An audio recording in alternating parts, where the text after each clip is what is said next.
This channel does not promote any violent, harmful, or illegal activities. All content provided by this channel is meant for an educational purpose only. Top quality और consistent performance के लिए सिर्फ silver pump नाम याद रखना। মহাকুম্ভকে মৃত্যুকুম্ভ বলা এবার মুখ্যমন্ত্রীকে তীব্র আক্রমণ যোগীর। সনাতন ধর্মের সবথেকে বড় উৎসবের অপমান। সনাতন ধর্মের এত বড় উৎসবের আয়োজন করা কি অপরাধ?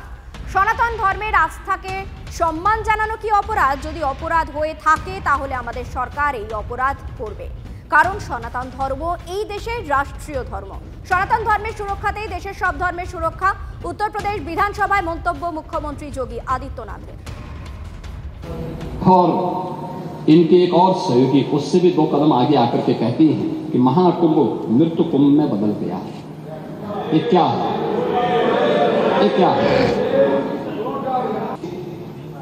आरजेडी और टीएमसी के नेताओं के द्वारा सनातन धर्म के जुड़े हुए सबसे बड़े आयोजन के प्रति दिए गए। महोदय, मैं ये जानना चाहता हूं कि क्या सनातन धर्म का अनुयायी बनना या सनातन धर्म के किसी आयोजन को भव्यता के साथ करना क्या कोई अपराध है? उस आयोजन को उन सीमाओं के साथ उस आस्था को सम्मान देकर के आगे बढ़ाना क्या कोई अपराध है? এদিকে মহাকুম্ভ নিয়ে গতকাল বিধানসভায় ঠিক কি বলেছিলেন মুখ্যমন্ত্রী শোনাবো। মহাকুম্ভ আমি নাইবা বললাম, ওটা এখন মৃত্যু কুম্ভ হয়ে গেছে, মৃত্যু কূপের মতো। প্ল্যানিং না করে এত হাইপ তুলে এত লোকের মৃত্যু বললেন 30 জন। কথাটা কি সঠিক? কত ডেড বডি ভাসিয়ে দিয়েছেন নদীতে?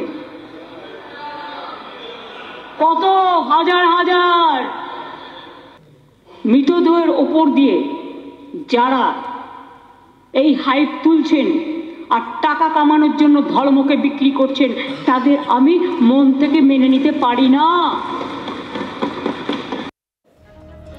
চোখ রাখবো এই মুহূর্তের একটি ব্রেকিং নিউজে। কংগ্রেসের বিধানসভা চলো অভিযানে একেবারে ধুমধুমার সেই ছবি আপনারা দেখতে পাচ্ছেন। কংগ্রেসের বিধানসভা চলো অভিযান, সেই অভিযান ঘিরে ধুমধুমার।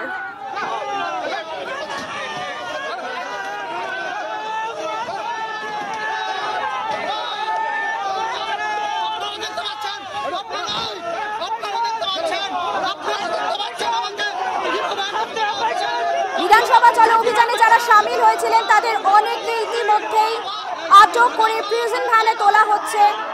সেই ছবি আপনাদের সামনে আমরা তুলে ধরছি এক্সক্লুসিভলি। কংগ্রেসের বিধানসভা চলো অভিযানের ছবি আপনাদের সামনে আমরা তুলে ধরছি। সেই অভিযান ঘিরে একেবারে ধুমধুমা। আমাদের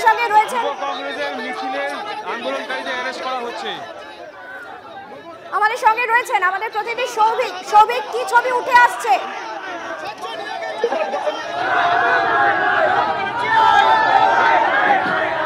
দেখো, প্রথমে আমি অভিজিৎকে দেখাতে বলবো যে একের পর এক আন্দোলনকারীকে কিন্তু পুলিশ অ্যারেস্ট করছে এবং এদের যেটা দাবি ছিল সেটা হচ্ছে শিক্ষা সংক্রান্ত বেশ কিছু দাবি দাওয়া নিয়ে আজকের হিন্দ সিনেমা হলের সামনে থেকে আজকে তাদের মিছিল বিধানসভা পর্যন্ত যাওয়ার কথা। আর এভিনিউর সামনে কিন্তু তাদেরকে আটকে দেওয়া হচ্ছে, একের পর এক আন্দোলনকারীদের অ্যারেস্ট করছে। সরাসরি কথা বলে না, ডবল চাকরি কোথায় গেল?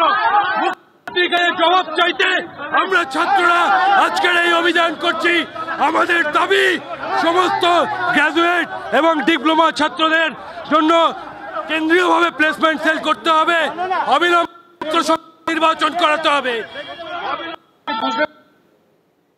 দাবি তারা কিন্তু নিয়ে সেই আন্দোলন এবং ইতিমধ্যেই কিন্তু তুমি দেখো প্রিজম ভ্যানে একের পর এক আন্দোলনকারী যারা তাদেরকে কিন্তু অ্যারেস্ট করে নিয়ে যাওয়া হচ্ছে। বিধানসভার দিকে যাওয়ার কথা ছিল কিন্তু একদম আর এভিনিউর সামনে তাদেরকে আটকে দেওয়া হয়। রানী রাসমণিতে বিশাল পুলিশ বাহিনী, কমব্যাক ফোর্স এবং র্যাপের প্রতিনিধিদের এখানে রয়েছে এবং এই মুহূর্তে নজর রাখো। আপাতত তোমাকে ধন্যবাদ।